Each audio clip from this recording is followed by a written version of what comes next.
lunch or dinner to go to Tlaquepaque. I mispronounced it, but that's what I'm talking about. This guy is a famous artisan from Tlaquepaque, Rodo Padilla.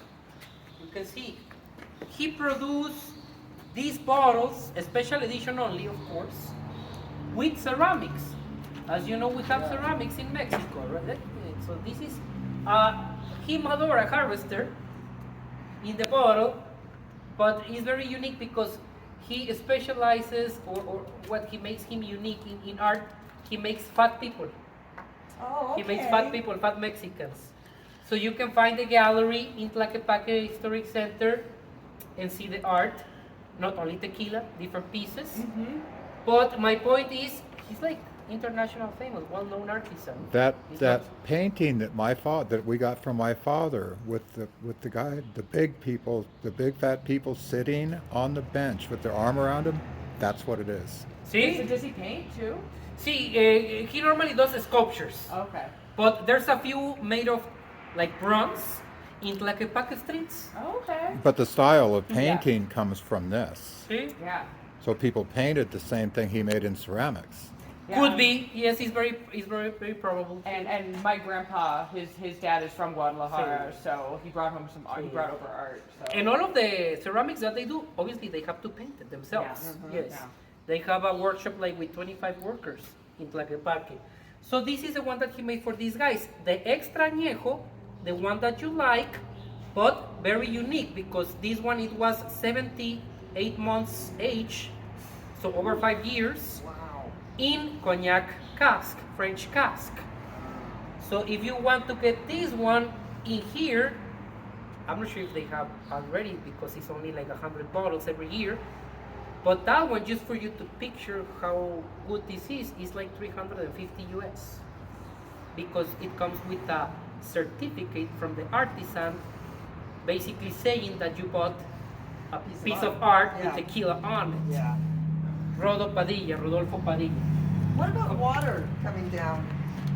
When it rains a lot? Oh, it's there's a good drain. because you need.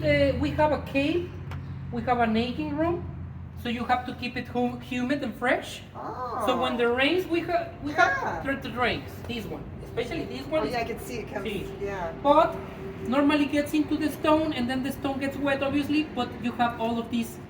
The humidity. and the- Humidity. Yeah, as it You're gonna evaporates. see it come. Oh, boy. Wow. Actually, sometimes we get floods here. Yeah, that's what I wondered. You'll see, actually. Take a look. Oh, yeah. But first, I want to show you this one, the fermentation tanks. Let's see if they have some. Yeah, they have some of the work, some of the juice. Very smelly. I can smell it from, yeah.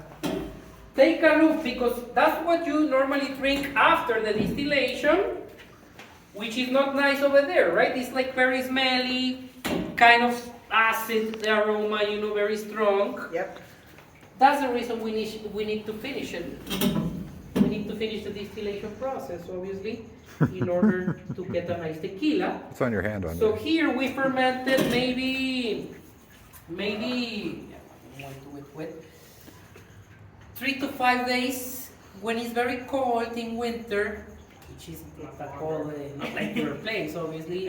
It's almost like a joke, but it gets cooler at night. So normally it takes almost 10 days or even 2 weeks when it's winter. Right now in the summer, 3 to 5 days is enough because it's warmer.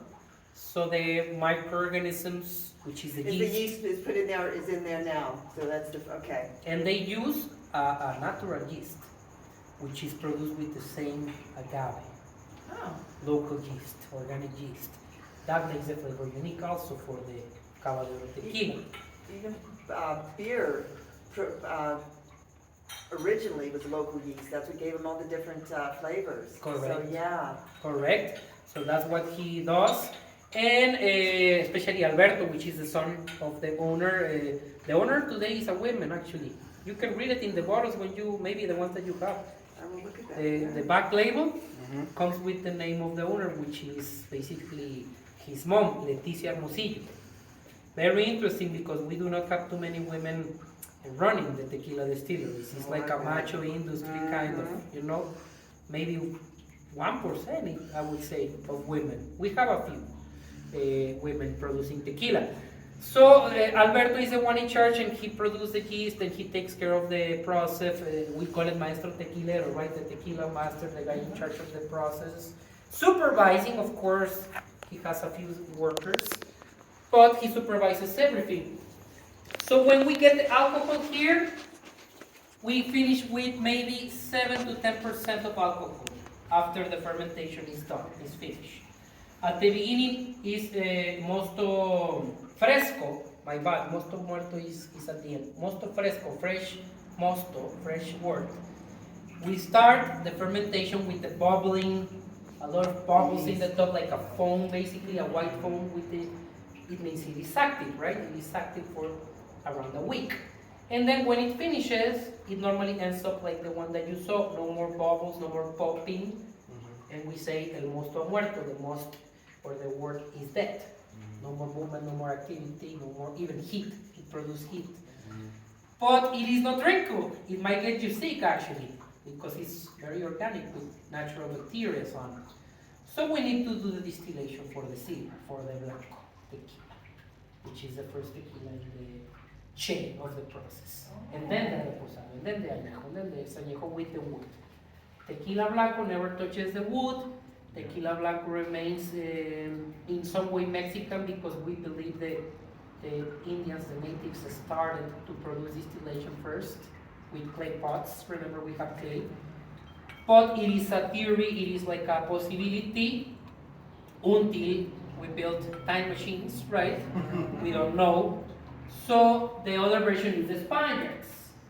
The Spaniards brought obviously the distillation technique from the Arabs, not even from them, from the Arabs, which is the conflict that they have in Spain between the Arab and the Christian, the Islamic and the Christian side, right? So for perfumes and other, not only liquor, other things. So we like to believe it that way, that the Blanco is the Mexican one, right? The silver tequila. Why? Because the casks, the woods for aging comes from wine, or from bourbon, or cognac, or European, right? Yeah. But it is allowed to use it today, and it is good. Depends on your taste. Different tequilas with different flavors. Yeah. I'm a blanco guy. I'm a silver guy because I like stronger, but you might find your own preference. And they don't have too much with the cask. They also started when the prohibition happened in U.S. 1920s, because actually Sousa, Don Zenobio Sousa, which is the founder, and his sons found the way to do the business with United States provision, especially because we have the railroads already in Mexico in that time. So they say, okay, let's make it similar to what they drink, which is the bourbon in the United States. So that's the reason they bring casks from Tennessee and age the tequila and then send it back during the prohibition to the border, and you know who's in charge in the border, the mafia of the United States, to cross it and all of these things, Cal Capone and those guys. So very interesting. That's the reason we start these tequilas añejos and all of these, to make it similar to the US palate, right? But before, only the blanco, only the silver, which is very strong, like moonshine. Today we have smoother versions of the blanco, of the silver. And from here we have two ways to do the distillation. We send this juice to the distillation pots. One is a stainless steel, right here, guys. This is the modern version, stainless steel distillation. The pots. This is water. We have more fermentation right there. That's the juice, the fermentation. And when you finish, you put it inside these ones. Load, full capacity. And the distillation is very similar in every spirit in the world. We use steam, but you can use also wood under this one. This one is steam, and you heat it up lower than the boiling point, because we are going to separate the alcohol molecules from the rest of the juice, because we only need the alcohol, the good stuff, right? The boost. So condensation is going to happen, which is around 180, 85 Celsius, which are about Fahrenheit. Tell me a little bit more. Oh, yeah, it's like what, like 180. But below the boiling point. And the juice stays here, the color, the water, the microorganisms, the fiber, the flavors, all of that. But the alcohol gets condensed in the coil, in the tube. And you can see condenser right there, condensador. And at the second coil, this is one coil, extracting basically alcohol made of steam, like steam alcohol, vapor, we say vapor. And with this cooler, they come to the blue pipeline connected. The blue pipeline is cold water, so it's like a temperature shock. With the cold water outside of the coil, not in the tequila, outside of the coil, you have cold water flowing. By contact with the temperature, it becomes liquid. That is the chemical process happening here with the condensation. And guess what? We have right here a fountain, which I like to call the fountain of life, right? With tequila flowing in the distillation process. Right now, you can see they're doing kind of maintenance for these. Normally, the rain season is off actually for production because the rain season creates, you ask also for the water, right? We do not need irrigation system, we do not need to add water, but we do need the rain season, which is great in the garden because the plant normally opens the little porous in the leaves and in the core and absorbs all the water from the rest of the year. That's the reason it doesn't need more water. But for the process of tequila, especially for the flavor of the tequila, it's bad because you have more water than sugars in the core in the core of the tequila. It's that absorbed. So you want to harvest well after the rainy season when there's less water in the plant? Normally before actually spring, from the middle of February all the way to June, and if you need to, in November to basically Christmas, right before Christmas, they normally stop also because we have a strong tradition with the family and the Catholic Church and all of that. So these guys normally also have holidays, but only if you need to. Normally it's seasonal, 4 months or so, 4 to 5 months, and then they rest. Similar to wine, they have seasons specifically for production. That's the reason you see these things covered, basically to avoid the dust and for the contamination. And this one is connected, but in the number one distillation, guys, we do not call it tequila yet. It's not ready.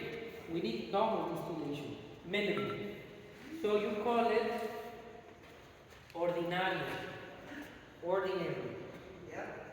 In like a legal way too, because you cannot sell this one, you cannot buy it.